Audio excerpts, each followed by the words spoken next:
Welcome back to another installation of Ghost History Medium. This is the investigation reveal for the Cooper Grist Mill in Chester, New Jersey. The mill has been a landmark location in the town for a long time. It's a great spot to bring your kids and adults and just get a small taste of how history worked back then.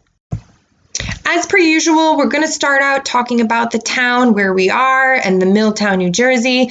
Then we're going to spend a lot of time talking about the mill worker and the Cooper family, which was the most present at this location. We're also going to look at a woman who was serving and then talk a little bit about the tunnel that we experienced at the location as well. Okay, let's start with Milltown, New Jersey and the grist mill history. This map on the left is a zoomed out view of where we were in relation to New Jersey. So the red marker is Chester, New Jersey and the grist mill. And the map on the right is a much more zoomed in overhead of where we were in our location doing the reading. So the yellow star is where we were sitting, and this is in the Black River County Park or the Cooper Mill County Park. And the street behind it is Route 24. The river on the left is the Black River, and across the street is the Old Mill Tavern. Before we dive into the past, this is how the grist mill actually looks today. You can go and see it and walk around. There's trailheads in the area, and you can also go inside and get a tour. Okay, now let's take a step back into time. So this on the left is an 1853 atlas of Chester. And the picture on the right is an old-time image of the mill, which you can see that grayish building on the left, and the miller's house, which is the white building in the center behind the tree. So back in time, the Chester Township was actually known as Roxbury Roxiticus prior to 1799 and is often referred to as such on historical documents. But also during this time, because of the power of the Black River in the area, this spot was also known as Milltown. So not only was there a grist mill, there were sawmills, there were other mills in the area, and this spot can actually be seen on this atlas. The bigger area in the center here where there are two roads coming together and lots of squiggles and labels, that's the center of town of Chester. Now, if you follow this road down to the left, it goes up to the river. So the river is this squiggly line right here, and this little small conglomeration of squiggles of other lines, which are labels if you get in closer, is Milltown. And this is the location of where the grist mill is. Some more history of Milltown. This land prior to 1700s was occupied by the Lenape Native Americans, and they called the Black River Allamatunk. Then in 1750s, the Weldon brothers built a wooden grist mill on this property. In 1765, Isaiah Younglove bought the grist mill from the Weldon brothers. Then in 1788, Elias Howell bought the grist mill and added a sawmill on the location. At this time, the grist mill started to have more economic importance to the community than mining, which prior to this, mining was mostly the economic driver of the area. And because the money started becoming more important to the mill, that's when this town and this area developed the name of Milltown. In 1825, Nathan Cooper purchased 4.5 acres, which included the grist mill, sawmill, dam, and machinery. And then in 1826, he built the new stone mill building that we can see still standing today. It is reported that this mill was built on the foundations of the original wooden grist mill, but it was reported that the wooden grist mill burned down at some point. This is another really neat image and drawing of the Cooper Mill from 1882. And what it shows here, what I really like is, remember how I kept saying that there was a building over there, there used to be a building over there, there used to be a building over there. Well, this image actually shows very nicely that there definitely was a building over there. You can still see the foundations of this building, and it is reported that this was the blacksmith building. But there also could have been another location of another sawmill in the area as well that is no longer present and standing. Okay, so that was some history about Milltown and the grist mill, how it got to look like it does today. So let's get more into its namesake. So let's look at some mill workers and the Cooper family. The Cooper family actually has a really interesting history, and they can actually trace their lineage all the way back to some of the first settlers in the Americas. So this lineage is actually going to bring us down to General Nathan A. Cooper, but we're going to use it to kind of go over the builder and kind of the family line. So John Cooper traveled to Massachusetts in 1635 on the Hopewell, which was just 15 years after the Mayflower Pilgrims arrived. He settled there, and then some of his relatives traveled to Long Island, and then from Long Island to Roxitticus, New Jersey, which again is today is a part of Chester. John Cooper's great-grandson, Nathan Cooper, was the one who settled in Roxitticus and bought 600 acres of land there. So the builder of the stone building that we see today is actually the grandson of this Nathan Cooper. The builder is Nathan Cooper III, born 1751. When Nathan Cooper, who built the stone grist mill, died in 1834 at the age of 83, he gave the mill over to his nephew, who was the son of his brother Abram. This nephew's name is Nathan A. Cooper, who is probably one of the most famous Coopers in the family and is known as General Nathan A. Cooper. This is an image on the left of General Nathan A. Cooper, who was born in 1802 and passed away at the age of 77 in 1879 from cardiac rheumatism. Now, General Nathan A. Cooper is one of the most colorful, ostentatious individuals back in Chester's history and is well known for his antics and his pomp. The image on the right is his mansion in the background, and although he is not pictured here in this image, another fellow cavalryman is pictured. He was a part of the cavalry, although it's rumored that he never actually saw any battle. He was very wealthy, and at the top is an image from the 1860 census where he's labeled as a farmer, and his value of real estate was $58,000 at that time, and the value of his personal estate was $14,000. So he was valued at $72,000 in 1860, which in today's money is actually $2.3 million. So this man was very well known. He was colorful, but also his relatives, the male Coopers in his line, are also known to be kind of brash and boastful and loud individuals in each community that they resided in. And he kind of took that on in Chester as well. He would often say, shake the hand that shook the hand of the Lafayettes, and he often went to court for various complaints from individual townsmen about the dam he built on the Black River. He was a known horseman, and he was the one who actually built the blacksmith building behind the mill. He was known to have a good memory and a good marksman, and he would hunt often.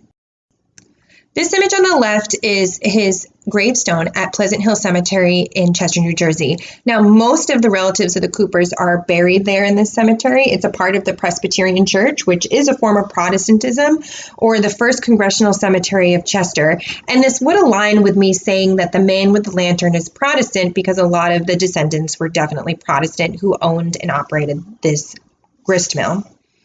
So the story with his stone was that it actually took 6 horses to pull his large headstone up to this location, and it is the largest gravestone in the cemetery. There's a bit of conflicting information in the history books as to the true nature of this gentleman's demeanor, but universally it was ostentatious, out there, very wealthy, and did his own thing. And one of his granddaughters, Miss Yarnell, she was the last living descendant on the property. And from what she heard about him was that he was an old thief, an autocratic egomaniac with a rotten disposition, a real explicative deleted, and everybody hated him. So I thought that was really interesting, and that's from a direct interview from Mary Cooper Yarnell. So what happened to the mill after this larger-than-life general passed away? It was given down to his son, Abram. And Abram lived in the White House with green trim that now functions as a visitor center.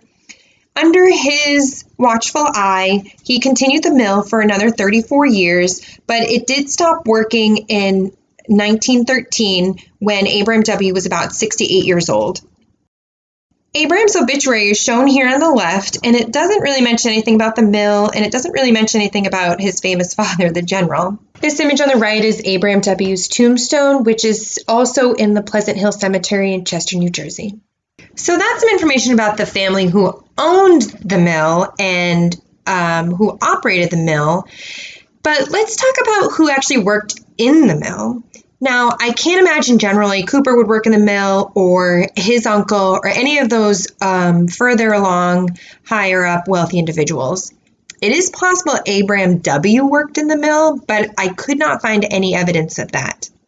Now, the mill was actually functioning 24/7 because it had Evans Innovations. And this is a map on the left of what the building looks like and where all the different floors and what their functions were. And this is again a picture on the right of the front of the building. What I love about this picture is it shows a horse in the front. Like I said, the horses and carriages would come in and then they go around in a loop. You can even see, if you look very closely, there's two gentlemen on the right there. It's possible they could be the Millers. It's also possible it could be Abram. Again, I couldn't find direct evidence of how involved he was in the process, but I know he was extremely close by, and I'm sure he definitely made sure that his mill was functioning well. Now, I remember thinking back, I did see some Native American individuals or Native individuals that were coming up to the mill. The timeline kind of does line up. So this mill, again, was first built in the 1750s, and the treaty to remove the Lenape from New Jersey was signed in 1758, and the majority of the Lenape were gone by 1760. So there is a few years that could have been an overlap that they might have brought some of their product to this mill to have it ground down. It was functioning for multiple individuals in the county. They would all bring their goods here to have them ground down and picked up. After Abram W. passed away, the property in the mill was passed down to his daughter, Mary D. Cooper, and she married Mr. Yarnell, and they were the last living descendants to own the property before it was purchased by John Keene and then was purchased by Morris County Park Commission in 1968. Then the property underwent a 10-year restoration project to restore the building. They brought in a reused steel water wheel and turbines to replace the old one. It was then opened up to the public in 1978, 150 years after it was first built.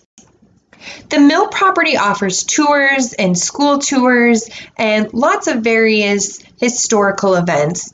The individual on the left was the first miller who worked there for just about 40 years, named L. Ivan Smith III, and he dressed in period clothing of a miller.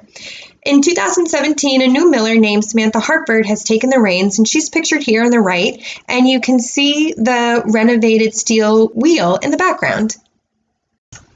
Okay, so now that we have the history of some of the owners of the property, what some of the millers would do, and how they appeared, let's kind of break it down who I feel like this individual was who came to me with the lantern from the house, with the cane, older gentleman, and who was a little robust in his communications to me. So one of the ways that I start to piece out the time frames and who these individuals are who come to me is I use a lot of the clues of the picture that I'm seeing. So I saw a gentleman with a lantern. So let's talk about the time frame of these kerosene lanterns, which were invented in the 1840s, 1850s, but were more widely in use during the 1860s, 1870s. They continued to be used until electricity was in homes. And even though the light bulb was discovered in 1879, only half of American homes had electricity by 1925. So the Nathan Cooper III, who built the building, would have passed away before lanterns were in use, so I don't think it was him. The general could have used lanterns like the one I saw, but he didn't actually live on the property. He lived further away in Chester in his mansion. So walking on this property in the middle of the night, I don't think it was this gentleman, and he also didn't seem super ostentatious. He seemed a bit more down to earth. So it could be Abram W., who I saw, who would have used lanterns, and he also would have been coming from that direction. To even further back up this idea that it was Abram W., let's look at the layout of the land. So this is a zoomed in map of where we were. It highlights the buildings that are in the area. So again, the stars where we were sitting doing the location, I was looking out at Route 24 and a little bit more angled towards where the Cooper Mill County Park sign was. The building on this right, this gray building here on the map, is actually this building, which is green and white, and that was Abram W.'s house. it now serves as the visitor center. So a gentleman coming from this area down towards me with a lantern in the middle of the night, making sure things are working and functioning, would make sense. Now, the building across the street, the smaller gray building across the street, was the miller's house. That is still standing. So it is possible that the individual I saw was a miller, but he didn't come from that direction. This individual I saw came from the direction of this house over here. So putting this evidence together, I do strongly feel I was communicating with Abram W. Cooper. The age lines up, the time frame lines up, what he was doing, where he was coming from, and the intensity of which he was invested into the mill would make sense. So that wraps up the mill and the Cooper family, but let's see if we can figure out who this woman that was serving is. Two women I came across in the history books regarding this property was Mary H. Cooper, who's the wife of General Cooper. She died when she was about 61 years old. And then I also came across Mary Turner Cooper, who was the wife of Abram W. Cooper, and she died when she was 70 years old. I love these pictures. They both show very prominent, beautiful women, and it's not very often you find women's pictures or descriptions in the history books, so I love that I could add this in here for you. I don't feel it was Mary H. Cooper. This woman was very wealthy and she did have servants, so I highly doubt she would come down and serve individuals. It is possible Mary Turner Cooper did come down and help serve some of the workers, especially her being so close by. I couldn't find any evidence of this, but it is possible. So then let's go back and see what other structures were in the area to kind of give us any clues as to what kind of serving would be going on. So across the street from Abram W.'s house is what's now known as the Old Mill Tavern. Before it was the Old Mill Tavern, it was the general store for Milltown. In my search for information, I did come across an interesting letter that was sent to the Chester Historical Society by Stanley Fleming. In it, he gives a bit more information about the Old Mill Tavern. He said his father bought the store, which was a general store at the time, in 1934 and turned it into a tavern. The Fleming family continued to operate the tavern until 1950. In the letter, he also describes his grandmother, Densey Fleming. He describes her as being born in 1863 to a family with very strong ties in Chester. She was a young widow of 9 children, and he mentioned that she took care of the iron ore miners by doing their laundry and feeding them. Now, the iron ore miners lived on Hackle-Barney Road, which is a little bit further down than just across the street. But he describes her as living in a farmhouse behind the tavern and also in a house that was right next to the Black River, which was destroyed when they built the new bridge where the tunnel was built. So it's possible that this woman that we saw was Densey, as it sounds like she definitely would have strong ties with the area, very close by ties with the area, not only with the tavern, but also in serving individuals and living right there. So is Densey the woman who we saw continuing to serve people and welcoming them to the grist mill? And lastly, let's talk about the tunnel. So this part of the walk was a little confusing for me, and I kind of got a bit distracted into the tunnel. Mostly what I was trying to figure out was, why is this tunnel here? And these are some great pictures of what the area used to look like. The picture on the left is when it was a dirt road. You can see that there is a bridge, but there's no elevation at this point in time. There's no tunnel that's going under. And just on the very right of the picture, you can see a snippet of the miller's house. So the miller would just walk right across the street and work in the mill. At some point in time, to put the new highway in, this road was elevated. And at the time of elevation, they added the tunnel, and they also got rid of the bridge, made a new bridge, and got rid of the second building that used to be on the property. Now, I couldn't find any information about accidents or injuries that had happened in this area. You know, it was a mill, so I'm sure people did get injured. There was a lot of heavy labor, a lot of activity, and also on the road. There were also stories of kids who would jump off the bridge into the river at this area as well. So somebody could have gotten injured, something like that. I couldn't find anything of definitive evidence. But often spirits who are possibly confused or troubled, they tend to go into locations that are more isolated and have less interference with activities outside. So they could find themselves in a tunnel because it's just more peaceful there for them. Okay, well, that wraps up the investigation reveal for the Cooper Mill. I can't wait to go back, and hopefully when COVID's over, I can get my own tour inside. Thanks for watching.